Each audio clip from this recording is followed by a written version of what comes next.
안녕하세요. 축구 전문 기자 한준입니다. 리오넬 메시와 크리스티아노 호날두의 시대에 이어 세계 최고의 선수로 꼽히는 프랑스 축구 스타 킬리안 음바페가 올 시즌을 끝으로 파리 생제르맹을 떠나는 것은 기정사실화된 분위기입니다. 이러한 가운데 파리 생제르맹이 음바페가 떠난 이후 대안으로 영입할 것이 유력하다고 언급되는 대형 공격수는 나폴리의 지난 시즌 이탈리아 세리에A 우승을 이끌었던 전 김민재 선수의 동료 나이지리아 대표 스트라이커 빅터 오시멘입니다. 그런데 오시멘 영입을 위해서 파리 생제르맹이 나폴리 측에 이강인 선수를 협상 카드 끼워 팔기 이적료의 일부로 포함시킬 수 있다라는 유럽발 보도가 이어지고 있는데요. 이 보도의 출처는 어떤 것인지 이탈리아의 유력 일간지에서 유료 독점 기사로 내놓았던 원문까지 체크해보고 이강인 선수를 둘러싼 최근 상황 그리고 향후 이적 전망까지 분석해드리도록 하겠습니다.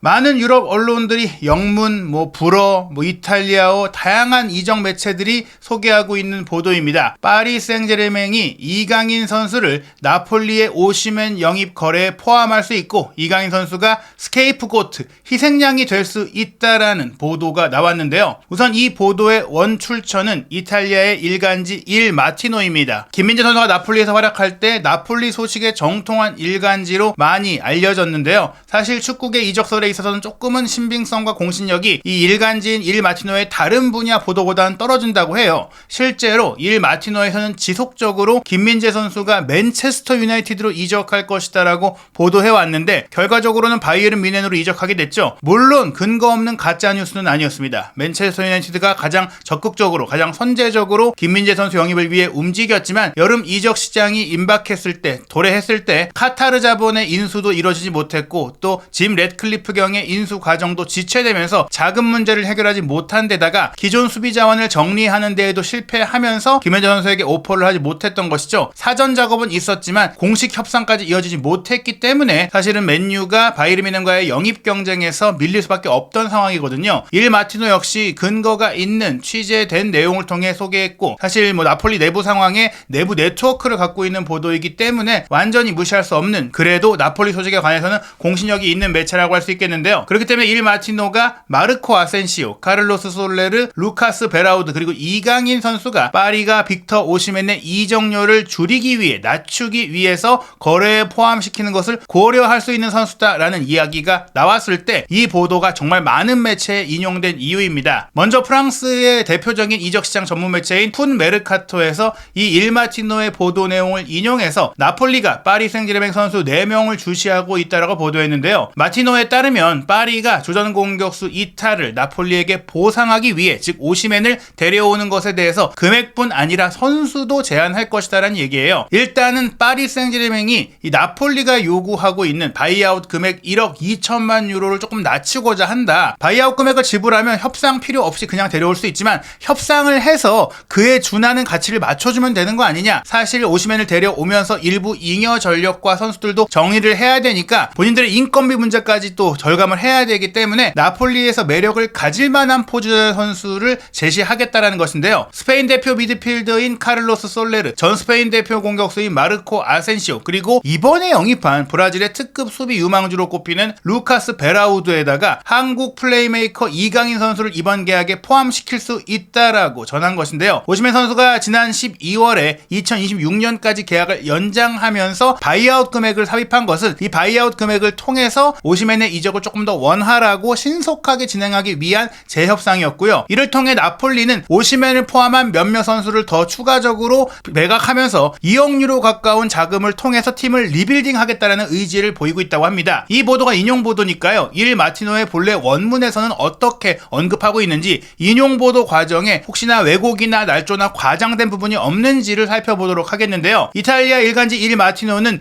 유료 독자에게만 전체 본문 내용을 공개하고 있습니다. 4월 12일자 유료 지면 기사를 저희가 확보해서 내용을 살펴볼 텐데요. 전체 내용 해석해드리겠습니다. 앞으로 다가올 나폴리와 파리 생제르맹의 접촉을 주목하십시오. 오시멘은 이제 파리 생제르맹으로의 이적이 한 걸음 더 가까워졌습니다. 물론 첼시가 미친 짓을 해서 가격을 올리기로 결정하지 않는 한 말이죠. 미래를 위한 나폴리의 의지에서 그들은 파리 생제르맹으로 이적시키는 것을 고려하고 있는데 아마도 카타르 왕가에서 나이지리아 공격수 오시멘에 대한 바이아웃 조항 1억 2천만 유로에 대해 할인을 요구할 수 있습니다. 나폴리가 고려할 준비가 된 카를로스 솔레르, 마르코 아센시오, 이강인 그리고 20살의 어린 수비수 루카스 베라우두 등을 포함하는 거래입니다. 이것은 단지 4월 현 시점의 아이디어일 뿐이며 나폴리의 새 감독이 올 경우 이에 대해 빛이 비추기를 기다리고 있습니다. 어쨌든 나폴리 역사상 최고액 이적이 될 오시멘의 매각은 점점 더 중요해지고 있음이 분명합니다. 분명히 나폴리가 오시멘을 지키는 것은 불가능합니다. 파리 생제르맹은 오시멘 측에 4년 계약 1,300만 유로의 연봉 그리고 초상권에 카타르와 관련된 1년의 스폰서십 등 거액의 조건을 제안하고 있습니다. 세리에 A 지난 시즌 득점왕인 오시멘을 영입하기 위한 돌파구죠. 오시멘은 프리미어리그를 선호하지만 첼시가 너무 주저하는 것 같기 때문에 음바페가 떠나는 자리를 대신할 수 있는 파리 생제르맹도 괜찮다는 생각입니다. 게다가 라베치, 카바니, 파비안 루이스 그리고 거의 이적할 뻔했던 알랑 등의 사례에 이어 10년 만에 네 번째로 파리로 팔리게 될 나폴리 선수가 될 수 있는 인연도 있습니다. 또 다른 협상에서 데 라우렌티스 나폴리 구단주는 파리 생제르맹 선수 영입을 설득하지 못한 바가 있는데요. 그는 골키퍼인 케일러 나바스와 계약할 뻔했지만 나바스가 연봉을 삭감하고 나폴리로 가기보다는 파리의 후보로 남는 것을 선호하며 무산된 바 있습니다. 즉 파리 생제르맹과 나폴리 구단이 이미 여러 선수를 거래했고 최근에도 나바스 이적 문제로 협상을 했던 바가 있고 이러한 과정 속에 오시멘에 대한 이야기도 오갔는데 지금 파리가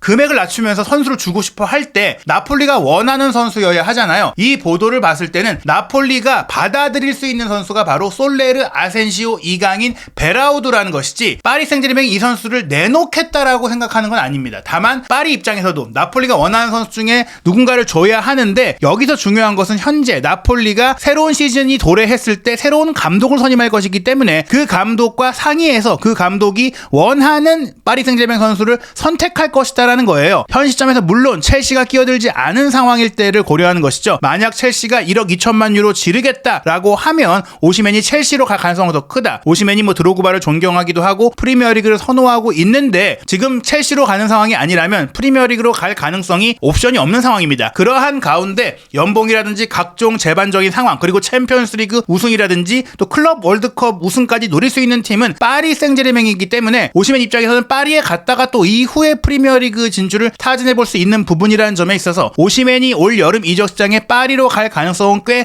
크다라고 볼 수 있겠는데요. 다만 이 선수 영입 거래에 있어서 나폴리가 이 원하는 선수들이 어떻게 구성된 것이냐, 일단 기본적으로 루카스 베라우드를 원하는 이유는 이 선수가 왼발잡이 센터백이기 때문입니다. 나폴리는 아시다시피 지난 시즌 세리에 A 우승의 핵심 선수였던 김민재 선수가 바이에른 뮌헨으로 떠나면서 무너졌어요. 물론 스팔레티 감독이 계약을 조기에 종료하고 떠나는 것도 팀 전력에 큰 손실이 되긴 했지만 선수 자원의 측면에 있어서는 폴리타노, 오시멘, 크바라첼리아의 3톱이라든지 미드필드 라인의 앙귀사, 로보트카, 시엘린스키도 그대로 있고 포백 라인도 심지어 김민재 선수를 제외하고 올리베라, 라흐마니, 디로렌초, 골키퍼 메렛까지 변화가 없거든요. 거의 변화가 없는데 나폴리가 현재 32라운드 시점에 이탈리아 세리에 A에서 8위까지 추락한 이유는 김민재 선수가 빠졌기 때문입니다. 김민재 선수의 이탈 공백을 지난 시즌 후보 선수였던 브라질 출신의 주앙 제주스가 커버하고 있는데요. 루카스 베라우드 영입을 통해서 수비 라인 배후의 빌드업과 수비의 이제 탄력을 좀 회복하겠다 이런 의지가 있기 때문에 베라우드를 원한다는 것인데 사실 파리 생제르맹도 장기적인 관점에서 어린 선수를 입도 선매하고 있고 이미 또 다른 브라질의 수비형 미드필드 유망주인 모스카루드도 다음 시즌 합류를 위해 이미 영입을 완료한 상태거든요. 그러한 의미에서 베라우드를 내줄 가능성이 없다. 마르키뉴스의 장기적인 후계자로도 베라우드를 데려왔는데 오시멘을 데려오면서 베라우드를 내준다는 것은 기껏 진행한 수비라인의 리빌딩과 장기적 자원을 잃게 되는 것이기 때문에 내줄 리가 없다라는 거예요. 즉 현재 이 리스트를 보자면 이것은 나폴리가 원하는 선수일 뿐이지 파리가 내주고 싶은 선수가 아니라는 겁니다. 그 외에 보강해야 될 포지션은 오시멘 선수가 떠날 경우 바로 그 스트라이커 자리 득점력을 채워야 될 선수가 필요하고 또 왼쪽의 핵심 공격수인 크바라첼리아도 올 여름 이적 가능성이 제기되고 있거든요. 여기에 시엘린스키 선수가 올 시즌에는 남았지만 이제는 계약이 자유계약으로 풀리게 되는 마지막 시즌이기 때문에 시엘린스키가 떠날 메짤라 위치도 보강해야 되고 잠보 앙기사 같은 경우에도 2025년 여름에 계약이 끝나는데 연장 계약을 체결하지 않고 있거든요. 미드필드 라인에 오직 로보트카만이 아직 충분한 계약 기간이 남아있기 때문에 메짤라 위치, 특히 공격 2선에서 경기를 풀어갈 수 있는 공격적인 자원이 필요한데 이 포지션을 커버할 수 있는 앞서 말한 리스트의 선수가 솔레르 선수와 이강인 선수입니다. 그리고 마르코 아센시오 같은 경우에는 크바라첼리아라든지 오시멘의 자리를 볼 수 있는 선수죠. 물론 오시멘의 공백을 메우기 위해서 나폴리는 거액의 이적료를 재투자해서 스트라이커 자원도 영입을 하겠지만 그러면서 모든 선수를 다 영입할 수는 없기 때문에 파리에서 조금 밀려나 있지만 그래도 잠재력이 있고 아직은 다시 한번 더 성장할 여력이 있는 솔레르나 아센시오 같은 선수들, 이 선수들도 괜찮다는 것이죠. 이런 상황을 지켜봤을 때 파리 생제르맹이 내줄 수 있는 선수는 아직 어린 이강인 베라우드가 아니라 이제는 나이가 어느 정도 전성기 시점으로 올라온 카를로스 솔레르와 아센시오다. 아센시오가 28살, 솔레르가 27살이니까 고점 대비 경기력이 조금은 떨어져 있다고 하더라도 다시 한번 반등하고 살아날 가능성이 있거든요. 게다가 나폴리 같은 경우에는 스페인 무대에서 조금은 떨어져 있던 선수들을 데려와서 그 선수들을 에이스로 삼아서 좋은 성과를 냈던 이력도 있고, 솔레르 같은 경우에는 뭐 지금 주전 경쟁에서 밀린 것이지 경기력이나 리듬 자체가 떨어진 것은 아니기 때문에 저는 개인적으로 이 선수들 중에서는 솔레르를 선호할 가능성이 가장 크다. 왜냐면 아센시오 같은 경우에는 최근 경기력도 좋지 않은 데다가 무엇보다 큰 부상의 이력이 있기 때문에 이 4명의 리스트 중에 파리와 나폴리가 모두 동의할 수 있는 선수는 솔레르일 가능성이 크다고 보는 것입니다. 사실 솔레르 같은 경우에는 현재 파리에서도 본인의 주 포지션인 미드필드보다는 오른쪽 윙백 자원으로 또 백업으로 기록되고 있는 부분들도 있기 때문에 본인도 이적할 의지를 볼 수 있거든요. 나폴리에 가서 본인이 미들의 에이스 역할을 할 수가 있는 것이죠. 베라우드와 이강인은 말씀드린 대로 20대 초반의 어린 선수이고 앞으로를 위해 영입한 선수인데다가 이강인 선수는 이 4명의 선수들 중에서 가장 많은 출전 기회를 얻고 있는 선수고, 그나마 출전 기록 순위가 파리 내에서 12위인 이유는 이강인 선수가 부상 이슈도 있었고 아시안게임 참가와 아시안컵 참가 이슈가 있었기 때문이지, 그게 아니라면 현재 루이스 엔리케 감독의 주력 자원으로 쓰이고 있거든요. 베라우드 같은 경우도 1월 이적 시장에 합류한 이후에만 총 9경기를 뛰었고 후반기에 왔음에도 불구하고 솔레르나 아센시오의 버금가는 출전 시간을 기록하고 있기 때문에 이강인 선수와 베라우드는 내줄 수 없다라고 보시면 됩니다. 사실 이강인 선수가 언급된 것은 나폴리가 이미 마요르카 시절부터 이강인 선수 영입을 추진해 왔기 때문인데요. 이미 지난해 일 마티노가 나폴리가 김민재가 떠날 경우에는 아시아 마케팅, 특히 한국 마케팅에 큰 효과를 받기 때문에 또 다른 한국 선수를 영입하기 위해 움직이고 있다라고 보도했던 바가 있고, 그때 언급됐던 선수가 지금은 세르비아의 즈베지다로 이적한 황인범 선수라든지 또 지금은 파리 유니폼을 입게 된 이강인 선수인데요. 결과적으로는 이제 일본 선수, 한국 선수를 두루 살펴보던 나폴리가 아시아 선수를 제대로 데려오지 못했는데 실력과 마케팅 이런 부분들 모든 것들을 두루 아우르는 선수를 찾고 있는데 그런 선수가 마땅치 않았기 때문입니다. 여전히 이강인 선수라면 그게 가능할 거라고 기대하고 있는데 파리 입장에서도 이강인 선수를 통한 아시아 마케팅과 수익 창출 그리고 기량적인 부분까지 모두 만족하고 있기 때문에 오시멘을 데려오기 위해 이강인 선수를 이제 나폴리에 줘버린다면 오시멘을 지원할 수 있는 또한 최고의 플레이메이커를 잃게 되는 것이라는 점에 있어서 결코 이루어지기 어려운 딜이라고 보시면 될 것 같습니다. 게다가 최근에 이제 스페인의 문도 데포르티보지 한준TV와도 협업을 해왔던 로헤르 토레오 기자가 파리와 바르셀로나의 챔피언스리그 8강 1차전을 현장 취재하러 갔다가 이제 파리의 상품샵에 방문해서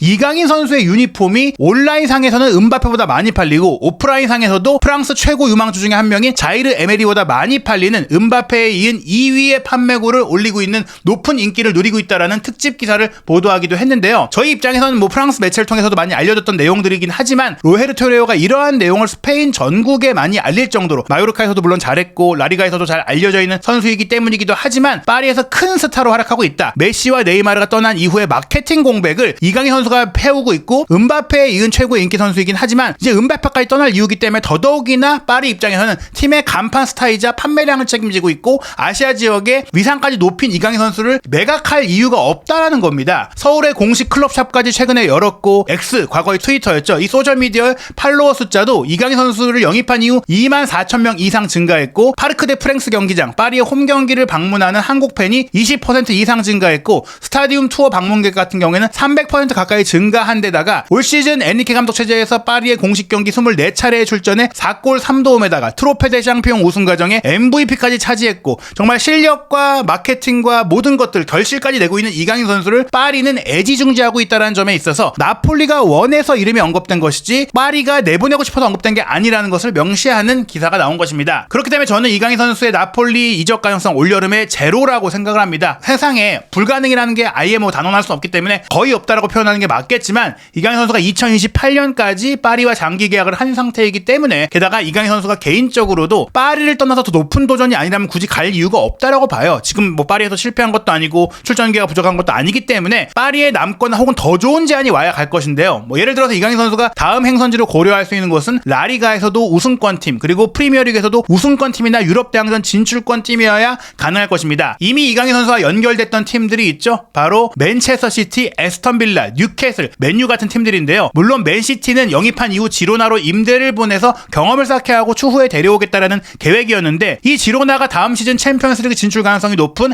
현재 라리가 3위를 달리고 있어요. 그렇기 때문에 만약에 파리가 이제 여러 가지 이유로 이강인 선수를 이적시키겠다고 마음을 연다면 맨시티가 오퍼해서 이강인 선수가 지로나에 잠깐 임대를 가서 지로나에서 챔스를 경험하고 그 다음에 맨시티의 1군으로 오는 그런 조건이라면 이강인 선수가 받아들일 수 있겠죠. 하지만 그런 조건이 지금 진행되기는 쉽지가 않다. 특히 맨시티는 최근에 포든 선수가 엄청난 경기력을 통해 2선에서 아쉬웠던 경기 운영 플레이메이킹 능력을 보여주고 있기 때문에 이강인 선수에 대해서 좀 간절하지 않은 상황이 될 수밖에 없고요. 에스턴 빌라는 여전히 원하겠지만 에스턴 빌라가 다음 시즌에 챔피언스 리그에 나갈 수 있을지 여부가 확실치 않고 뉴캐슬과 맨유도 마찬가지이기 때문에 현 시점에서 이강인 선수가 크게 매력을 느낄 만한 행선지가 아니다. 이강인 선수는 오히려 파리에 남아서 챔피언스 리그를 지속적으로 경험하는 것을 선호할 수밖에 없고요. 라리가에서는 본인이 애초에 선호했던 1옵션이었던 아틀레티코 마드리드가 다시 제안한다면 고려할 수 있겠지만 아틀레티코 마드리드는 파리의 마음을 충족시킬 이적료나 이강인 선수의 연봉까지도 채워주기가 어려운 재정 상태다. 레알 마드리드라면 가능하겠지만 음바페 영입 이후 조금 시간이 지나서 모드리치나 크로스나 중앙 미드필드 라인에 대대적인 리빌딩이 필요한 이후 시점에나 가능할 거라고 봐야 될 것 같습니다. 이강인 선수를 분명히 여러 프리미어리그 팀들이 원했고 그로 인해 하비에르 가리도 이강인 선수의 에이전트가 지난해 영국 출장을 가서 맨시티, 에스턴 빌라, 울버햄튼, 번리 등과 미팅을 했고 그것이 이강인 선수가 관련된 주제였던 것이 확인이 되기도 했고 말씀드린 맨시티 같은 경우에는 영입 후 이제 지로나로 임대를 보내는 방안까지 논의가 됐다라는 것을 또 마요르카의 담당 스페인의 유력한 기자들이 보도한 바가 있기 때문에 지금 언급된 가능성들은 앞으로도 다시 불씨가 살아날 수 있을 텐데요. 하지만 저는 개인적으로 이강인 선수가 파리를 떠날 시점이 아무리 빨라야 2025년 여름이라고 생각을 하고요. 그리고 2025년에 미국에서 열릴 32개 팀 참가에 정말 확대 개편된 피파 클럽 월드컵 이 대회를 경험하고 떠날 가능성이 크다. 파리 입장에서도 이 대회 우승에 모든 것을 쏟을 가능성이 크다라고 생각이 됩니다. 그렇기 때문에 오시멘을 영입하는 것이 추진되고 있기도 하고 하무스, 덴벨레, 무아니가 있는 와중에도 투자할 여력이 있는 이유라고 할 수 있겠죠. 파리 생제르맹이 이미 이 2025 피파 클럽 월드컵 참가를 확정한 상태이기 때문에 이강인 선수도 이 대회를 경험하는 것은 큰 의미가 있고 이 대회를 치르고 주가가 오른다면 그 다음에 열릴 수많은 제안들을 고려할 수 있다라고 생각이 되고요. 오시멘이 합류할 경우에는 분명히 이강인 선수가 2선의 플레이메이커로서 오시멘이나 무안이나 덴벨레에게 기회를 공급하는 파리의 주전 플레이메이커가 될 가능성이 크다라고 생각합니다. 프랑스 유망주인 자이르 에메리는 박투박 미드필더 스타일이고요. 비티냐는 최근 엔리케 감독이 원볼란치 역할에서 후방 플레이메이커로 또 쓰고 있거든요. 이런 점들에다가 모스카루드 수비형 미드필드 전문 자원이 또 어린 선수로서 합류할 예정이고 유망주인 은드루도 성장한다면 이강인 선수의 백업 자원으로 또 기용할 수 있다라고 생각이 되니까요. 이강인 선수는 향후 음바페 이후 시대의 리빌딩 과정에서 핵심 자원으로 중용될 가능성이 큽니다. 2025 클럽 월드컵의 활약에 따라서 맨시티나 레알 레벨업하는 이적을 하는 것 아니라면 이강인 선수의 여름 이적은 없을 것이다라고 생각이 됩니다. 올 시즌 파리 생제르맹은 세계 대회 우승 트래블에 도전하고 있는데요. 가장 중요한 미션이 바로 챔피언스리그 4강에 오르는 것이죠. 바르셀로나와 8강 1차전에 2대3의 역전패를 아쉽게 당했는데요. 이번 4월 17일 수요일 새벽 4시 바르셀로나 원정에서 뒤집기 승리를 통해 4강에 오를 수 있을지 리그왕 우승이 유력하고 쿠프드 프랑스의 FA컵 결승도 올라있는 파리거든요. 바르셀로나와의 경기를 만약에 잡는다면 정말로 음바페의 마지막 시즌에 이강인 선수와 파리 생제르맹이 역사적 트래블 챔피언스리그 우승의 역사를 만들 수 있을 것입니다. 과연 어떤 활약이 이어지고 어떤 결과가 나올지 별들의 전쟁 챔피언스리그와 파리 생제르맹 이강인 선수에 대한 모든 소식도 한준TV 구독, 좋아요, 알림 설정을 통해 현지 독점 정보와 진짜 뉴스 팩트체크 확인하시기 바랍니다.